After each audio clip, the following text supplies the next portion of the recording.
In June 2026, the 64th session of the UN Framework Convention on Climate Change Subsidiary Bodies, SB64, took place in Bonn. Over the course of 10 days, representatives from governments, the scientific community, international organizations, and civil society came together to discuss the world's most pressing environmental challenges and possible solutions. Special attention was also given to preparations for COP31, which will be held in Antalya, Turkey. On the sidelines of SB64, the ALLATRA media team conducted a series of interviews with delegates and experts from around the world. Their insights provided a clearer picture of how global climate processes are affecting different regions. Climate change is a very complicated process. It interacts with biodiversity, ecosystem service, and human society. The most change I want to make is to raise people's awareness about that. Try to change our behaviors, to change our attitude to addressing climate change. Considerable attention was also devoted to plastic pollution and the risks associated with microplastics and nanoplastics. Yeah, it's already becoming a big crisis at this moment. I was reading an article even this morning, like probably we eat 1 credit card amount of plastic every day, and people are completely unaware of it. I believe it requires a lot of public campaigning because, yeah, some people knows about the implication, but most of the people in the world, particularly who are living in the global south, they really don't get it. Yeah. It's really important for us, especially, the coming generation and the youth to understand the ill effect of microplastics and what it is happening and what is it doing by coming inside to our body. It is really important. This issue extends far beyond scientific discussions. Experts emphasize the importance of public awareness and engagement, noting that the effectiveness of efforts to reduce plastic pollution depends largely on people's understanding of how environmental contamination occurs and how microplastics spread. We don't look at all the bad. We have kind of normalized consuming microplastic, and the consumption what we are having in India, that is like to the next level. Even in my body, there would be a lot of, if you just if we scan it properly, and not just microplastic in food and all, and also I think the nanoparticles in the air also, that is also destructing our body. This issue is directly connected to the health of aquatic ecosystems.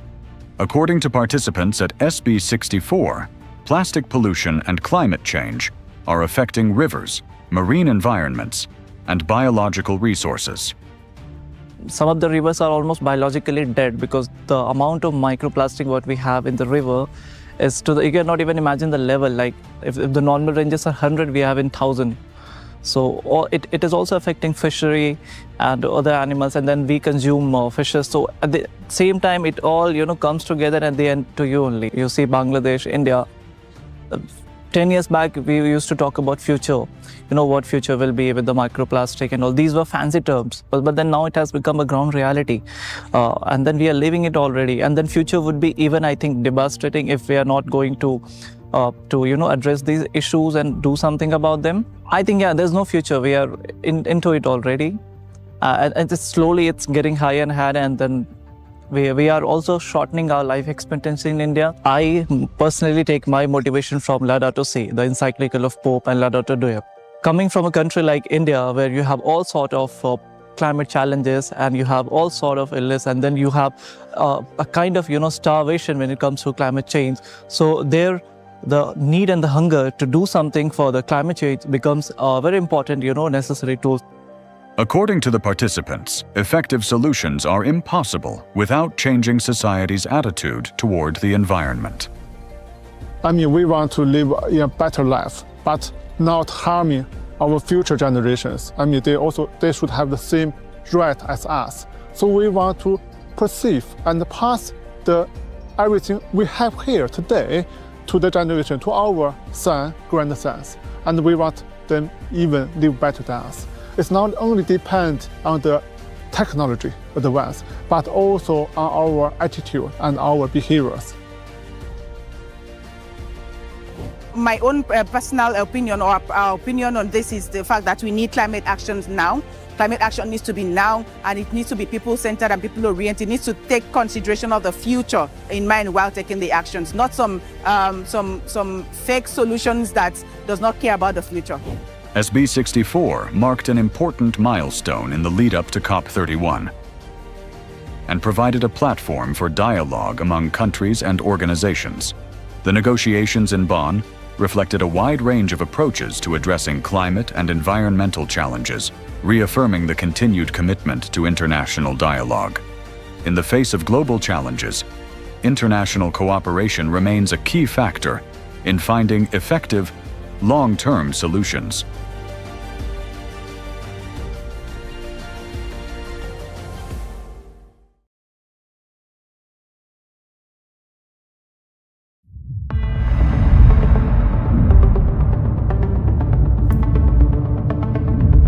When we talk about plastic pollution, we almost always picture something we can see. Plastic bags on the shore, bottles in the ocean, landfills. But perhaps the most important part of this story almost never makes it into the picture. Because the most destructive processes begin not when plastic lies beneath our feet, but when it disappears from sight. When plastic breaks down to micro and nanoscales, it stops being just trash. It begins to act like a completely different type of material, an active particle where the decisive factors are no longer familiar shape or mass, but rather its unique properties, including electric charge, which facilitates the interaction with everything around it, including humans.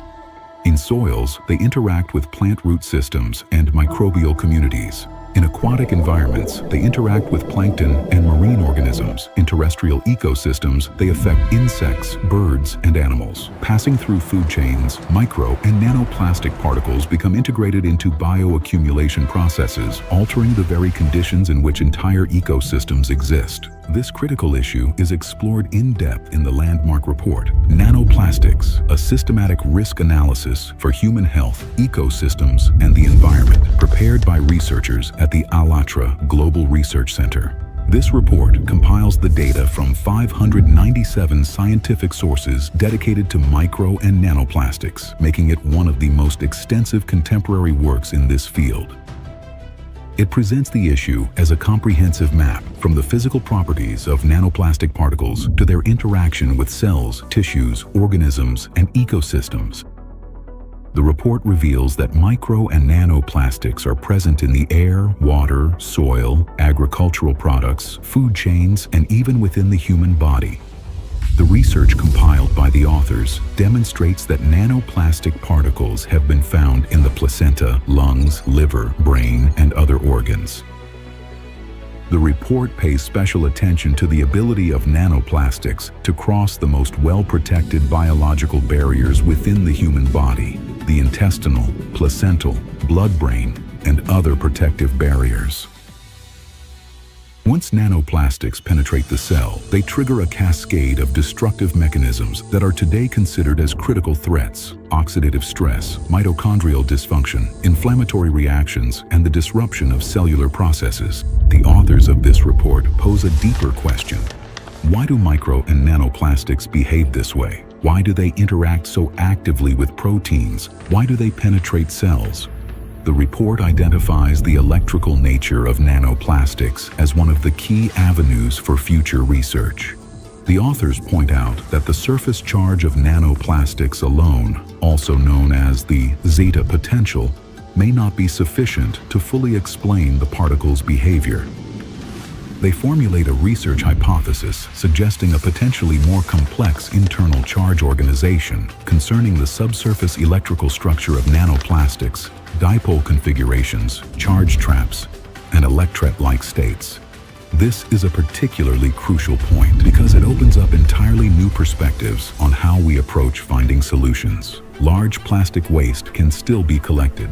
However, once plastic breaks down into micro and nanoparticles that disperse across air, water, soil, organisms, and food chains, mechanical cleanup can no longer remove them all. This raises a more fundamental question. Is it possible not only to detect such particles, but also to understand how to reduce their electrostatically mediated bioreactivity? This is exactly why the report serves as a roadmap for the next stage of scientific inquiry and interdisciplinary research.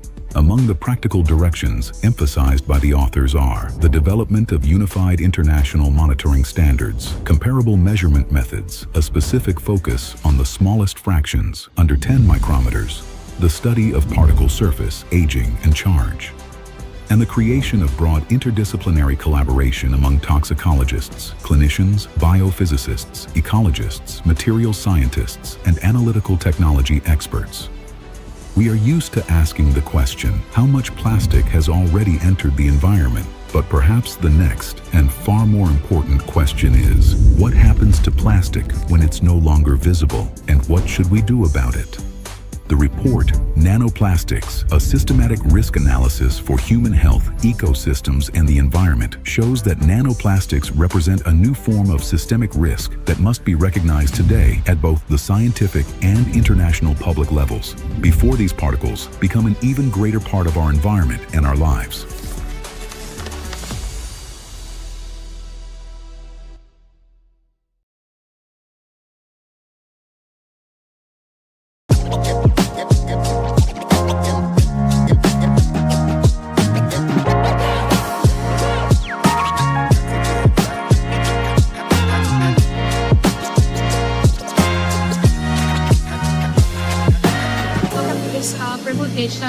Nanoplastic Invisible Threat and Global Risk. My name is Gabriela. I work as a primary care physician, and joining tonight is my colleague Alexander, who is a biochemist and bioinformatician. We would like to show you the outline of tonight's presentation, and now I would like to give the word to my colleague. Thank you so much. I would like also to say that we are representative of ALLATRA Global Research Center. It's an international scientific organization who is dealing with the current problems of our society. And one of these problems is the studying micro and nanoplastics. I think the problem is very acute, and just imagine taking a deep breath right now. Right now in this room, we have really a lot of particles that are releasing from this furniture, that are released from this nice couple here, and we are surrounded by plastics everywhere, even from our clothes. So like for decades, we viewed plastics as a sort of eyesore, like bottles on the beach. But even those of us who are truly immersed in this problem, who are really taking care of the future of humanity, unfortunately may not realize the true scale of what is really hidden, because the real problem is in what we don't see. Mm-hmm. Yes, and as you probably most of you here know, we have reached a point that micro and nanoplastics literally became integral part of us. Like Sasha mentioned, they are everywhere, in the air we breathe, in the food we eat, in the water we drink. And once it enters our bloodstream, it can circulate throughout the body, and it can actually get to all harmful organs. You can get into heart, into lungs, you can get into liver, kidneys, you can even cross placenta, and here it will obviously interact and cause some biological dysfunctions. Yeah, to start the interaction, let's have a quick question for the audience. How many of you have really explored, studied the topic of MSD, micro and nanoplastic? Please raise your hand. I think that in our presentation, you will hear much more interesting information that you may not heard before. Mm-hmm. And just to show the scale of the problem, because the microplastics are discussed quite extensively, but nanoplastics not as much. And what is micro, what is nano? Microplastics are larger than 1 micrometer and smaller than 5 millimeters. You can imagine them as large as an average cell, like red blood cell or bacterial size, and actually can be detected by regular microscopy. And nanoplastics are actually very, very tiny particles, smaller than 1 micrometer, and they can be as small as virus or even much smaller. And obviously cannot be detected by regular microscopy. We need like electron microscopy, Raman microscopy, and so on. So what is also important to know about it, it's not just the size, but it's also the properties, which are very important. And we'll talk about that later. As you already know, the main reservoir of plastic is the ocean. And now let's watch a short video which will talk about this plastic integration in the ocean to see the really true scale of the problem that we are facing. The ocean is the main reservoir of plastic accumulation. It already contains more than 200 million tons of plastic waste, and this amount continues to grow every day. It is important to understand that plastic does not disappear. Under the influence of sunlight, waves, salinity, and mechanical friction, it breaks down into microplastics and nanoplastics. Microplastics are plastic particles smaller than 5 millimeters in size, while nanoplastics are smaller than 1 micrometer, about 1,000 times thinner than a human hair. There are about 350 trillion microplastic particles in the surface layer of the ocean alone. Yet the real number is far greater. So as we saw in this video, I would just like to have a short comment that we have over 200 million tons of plastic in our oceans. And like, if we can imagine, it's like a loaded truck is releasing the plastic every minute. But plastic doesn't biodegrade. That's the issue. It's just fragments. You can see the little plastic cap on the screen, and you can see it starting to biodegrade to some pretty big particles, because we can see them. How many particles can this small cap produce if it breaks down to 5 nanometer particles? Really, this figurative idea is that we have so much nanoplastic particles. If we can really take a model and split this one small cup, like in a 50 nanometer scale, we get really quintillion of particles. And like, if we can imagine that if the whole plastic will be splitted, every single liter of water would contain 286 million of these nanoscale particles. So that is why standard cleanup, in our opinion, is so difficult, because we are no longer trying to fish, like a needle from a haystack. We're trying to somehow get rid of dissolved sugar in a cup of tea. So because we cannot actually see these nanoplastic particles, and we have no means to really filter them out. Right, we don't see the sugar, but we taste it in the cup. So the next question for you is, in your opinion, in what ways humans are exposed to nanoplastics? Fibers from clothes, Yes. when we washing, tires, exactly. Right. It's also Very good. it's really a problem that we need to think about and need to collectively solve it. And as we saw in the video, ocean is the large reservoir of nanoplastic particles. And every year, 136,000 tons of microplastics are blown onto a land from the sea. And in a just 2-hour walk, we can actually inhale over 100,000 particles. And inside, where, like you guys mentioned, carpets, gloves, and other things around us, the numbers can be actually even higher. That means the indoor might be even more saturated. So what is even more surprising that, and you also said it's written that our food is also spoiled, and the things that are previously considered as healthy, like fruits, vegetables, right now they are no longer can be considered in such a way, because of the processes that when the nanoplastic particles get in from the roots of the vegetables and fruits, they are getting into there, and then they're stored. Like when we see for all the studies that we have right now, that's why we have asked you, have you ever studied this problem? Because it's a thing to reconsider, and because plastic then will act, and we all, I think later on we'll talk about health implication. It can actually carry a lot of other toxins and heavy metals and areas that we already have in soil further to our body. It acts like a transport. So what was, for instance, personally for me, very surprising when I start learning more about this topic, that even all the food which I like and I thought is good for me and healthy for me, it's already containing all these micro nanoplastics. So is it really healthy? And now let's just watch video from Professor Ragusa, an Italian OBGYN. You probably guys already might know him.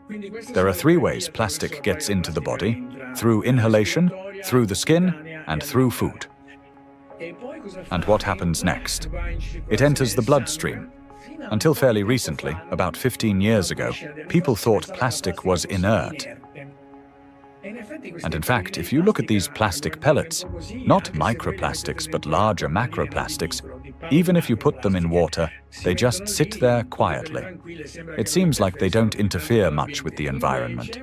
But once they break down into micro and nanoplastics, they get into the human body through those 3 pathways, enter the bloodstream, and from there reach all the parenchymal tissues, that is, the organs, kidneys, liver, heart, arteries, veins, placenta, breast milk.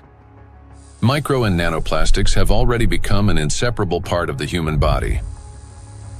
They accumulate in the tissues of the intestines, heart muscles, and in the endocrine and reproductive organs, disrupting their functions. There isn't a single place in the human body they cannot penetrate. We thank Dr. Ragusa for his very important discovery for all of us. And recently, I've noticed in my practice that I'm observing for instance, my patients. I was observing one important thing, like in respiratory diseases, patients used to have like a year or 2 years ago, the common flu would last up to 5 days, sometimes 7 days, and then they would be okay. And now, the last year, what I'm observing is that patients are coming back and they're sick for 3-4 weeks. And they're not getting better, and then continuously coming back with some problems, cough, chronic cough, and so on. So I start asking myself, like, is it possible that even the micro nanoplastics can be causing this? You might actually wonder, we have dealing as humans with some really small nanoparticles for centuries, for millions of years. Like we are dealing with dust, soot, organic particles, and we have, so to say, evolutionary manual how to recognize these dust and soot and etc. and eliminate them. But plastic is a new material, and there is a crucial distinction that changes everything. What is interesting about the key properties of plastic, especially nanoplastics, right? We are right now talking about nanoplastics. It's the size. As you guys already know, less than 1 micrometer. It's very, very small. It can get almost anywhere. Then, very well-known chemical additives, phthalates, bisphenols, and all these other chemical additives, which they are pretty well studied.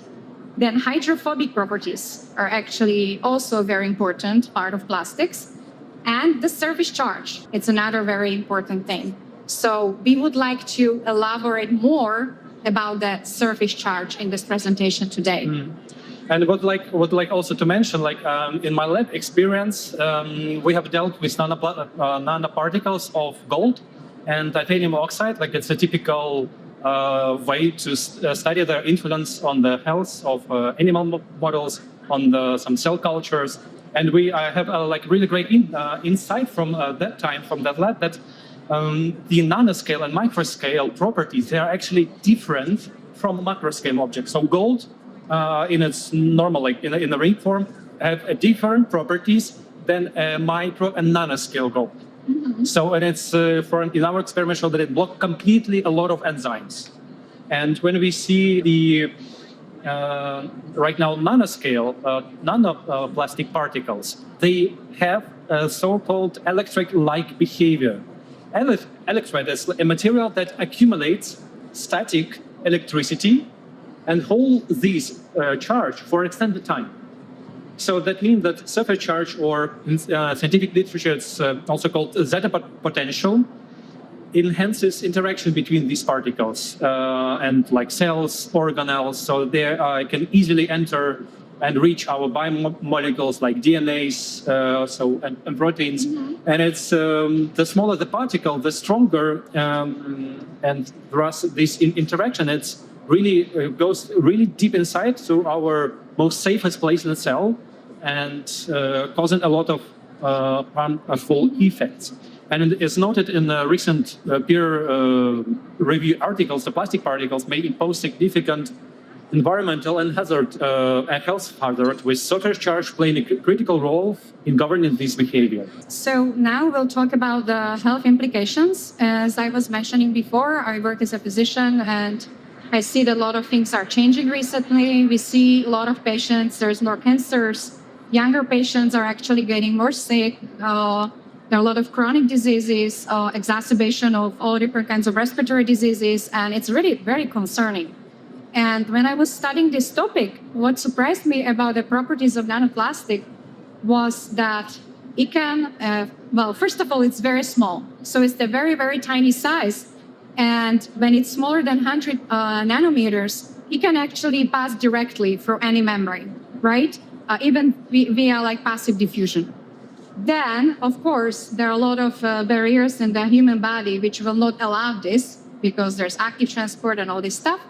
But because of this charge, which is interacting with the human cell, plus the size, it helps the nanoplastic get right in. And not just into the cytoplasm, it can actually get into the other organelles, like mitochondria. That's particularly concerning. Mitochondria, you might know, it's super important for us. It's like a power plant for a cell. If mitochondria is not working properly, the cell is not going to work properly. That means the organ is not going to work properly. Also, there are some studies suggesting that it can actually even cause DNA breakages. That's also particularly very concerning. Another interesting thing to me was that once the particle enters the blood, because of the charge, it gets coated by plasmatic proteins, lipids, and so on, because the way I imagine it, and now just this is figuratively speaking, right? I'm imagining it like on top of the plastic particle, there's plus. The plasmatic proteins are usually minus, so it will attract. It will coat it, and this way, our immune system will not recognize this particle as a foreign particle. It will just travel unseen as a friend through our system, and it can get anywhere. So that's bad for us, right? And this way it can get anywhere. Another important thing is that this charge on top of the particle, because it's plus, and it's called electron transduction, it can actually pass this electron to the microbes, like bacteria. And what does that mean to us? If bacteria is supposed to live certain time, and now it encounters this plastic particle. This plastic particle gives it the extra electron. That means this bacteria is going to live longer and gives it extra energy to do certain mutations. It can divide rapidly. It can even result in, producing more biofilm and thus result in antibiotic resistance, right? This is like very simple explanation. But if you dive deep into the topic, you might actually realize that all these mechanisms are already being described. Yeah, I would like also to comment on one of the points that in my research career, I have studied neurodegenerative diseases, Alzheimer's, Parkinson's in a research institute. And it's really astonishing that there are papers right now that showing clearly that nanoplastic particles can easily go through the blood-brain barrier, and they might be also a cause of these diseases.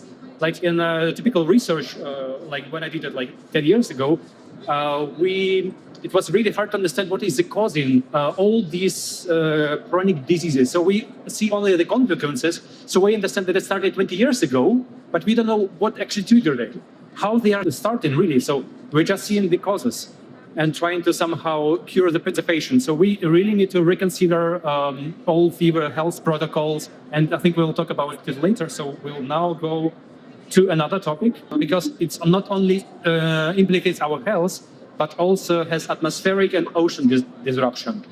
It's an area of active research right now, and what fact is already established that micro nanoplastics do affect the water cycle. So what does it influence involve? Like, for example, water vapor in the air does not condense into raindrops on its own. It needs some particles like to start initiators, and then they can condensate around so-called condensation nuclei. And naturally, that was like sand, sea salt, again, soot, some aerosols. But nanoplastic are present in the air in large amounts. So I remember we have visited an observatory in Austria. It was really nice place, beautiful in the really clearest. And they have a laboratory that have tracked these nanoplastic particles. It's a uniquely European project that is the inventor.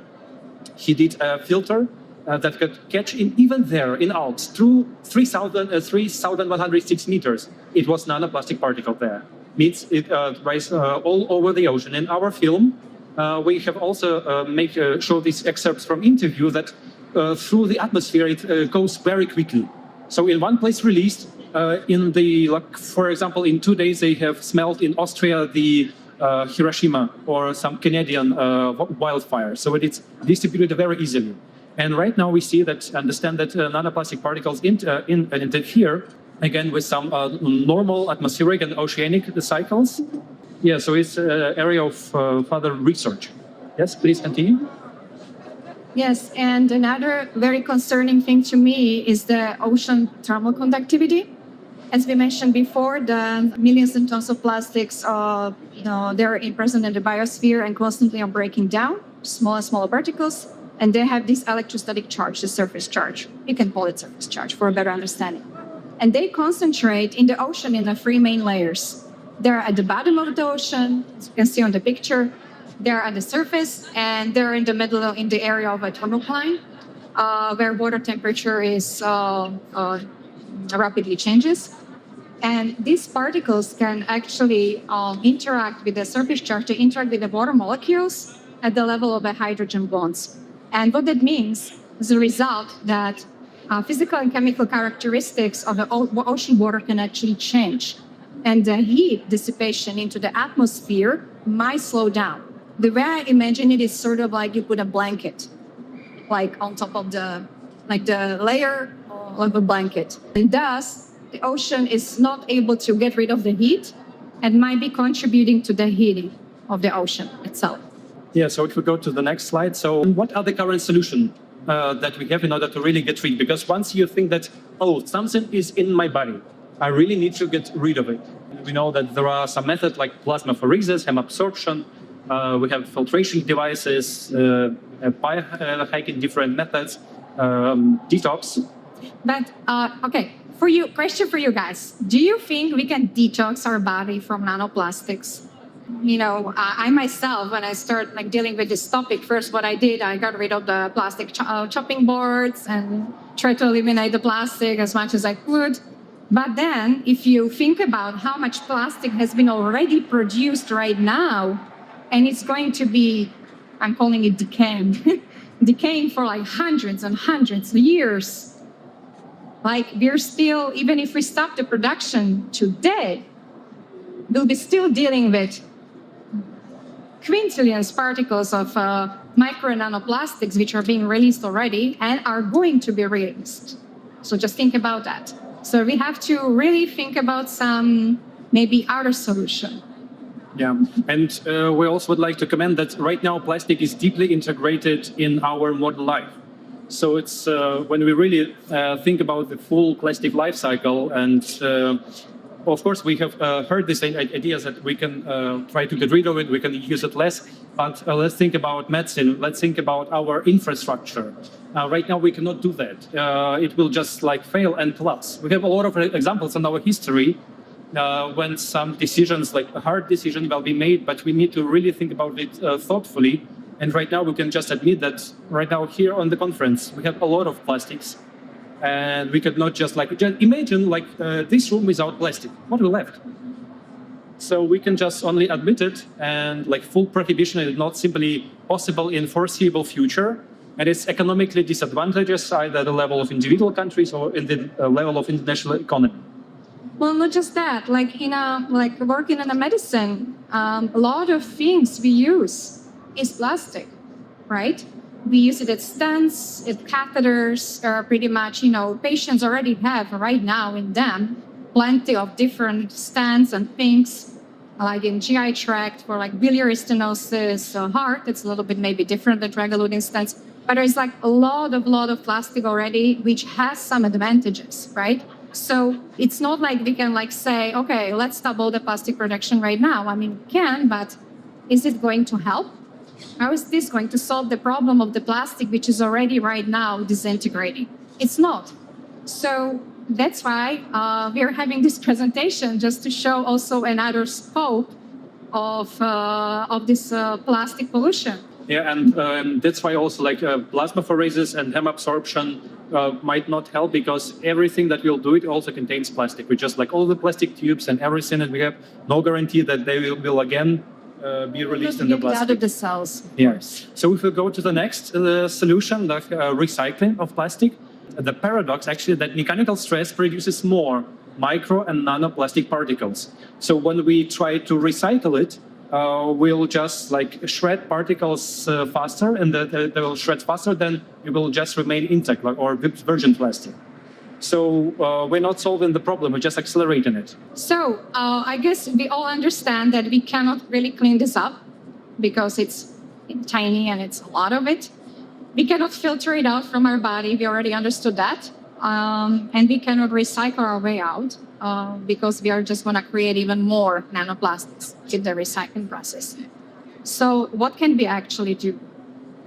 We have recently held a presentation at the European Union on 24th of February. We talked to the European Parliament members that we really need to work on unified standards, first of all, because we need standards for monitoring particles under 10 microns. Each research group, like right now, uses their own methods, own classification criteria. So we need to really unify it in order to compare data from different countries, different labs, and really have a comprehensive picture of nanoplastic distribution across the whole world.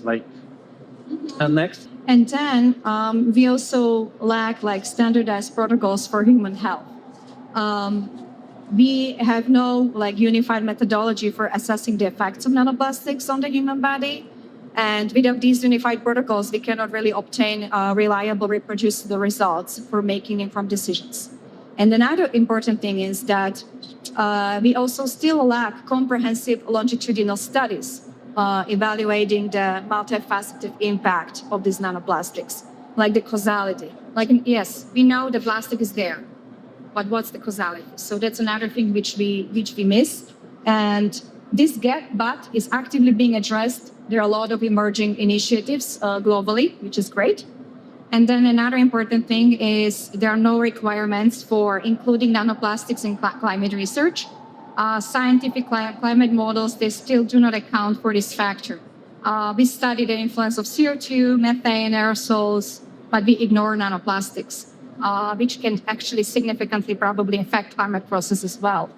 And this is a serious gap which we need to also address. We have also talked about the surface charge, and we know that it's a problem that both in our biosphere and as well as in our body, and there are risks that should be mitigated. We currently have no practical means of altering their chemical composition, size, shape, or really to do it at scale. And one potentially feasible approach, at least in principle, however, it's no influence, is to influence the surface charge of these particles. The surface charge of micro nanoparticles, they really play an important role, and we would like to really state it again. And in determining their behavior in biological systems, and all these naturally occurring particles, they also carry surface charge, but the charge associated with plastic particles is really appears to differ in its persistence and interaction dynamics. So we really need to trigger and research in this area, and because it's really remains stable in multiple environments, including air and biological fluids. One important point that we would like to make is a shift of paradigm. For this reason, international research should be really focused on developing methods to really try to understand how we can able to reduce or neutralize the surface charge of MNPs. And achieving this objective would require coordinated, large-scale international collaboration. We have actually also examples that we have in our history that we already made. For example, Human Genome Project. A lot of countries just get into this goal with clear that we really need to do that, and we were able to collectively solve this issue. Same goes to this Montreal Protocol and bans of CCFs. And we were suggesting or thinking that European representatives would actually consider proposing a UN protocols for MMPs neutralization at the next climate summit. And they could also initiate the creation of an international research coalition with EU participation. It's pretty much, we all know it's here, we all know it's bad for us, and now we all have to come together and actually do something about it.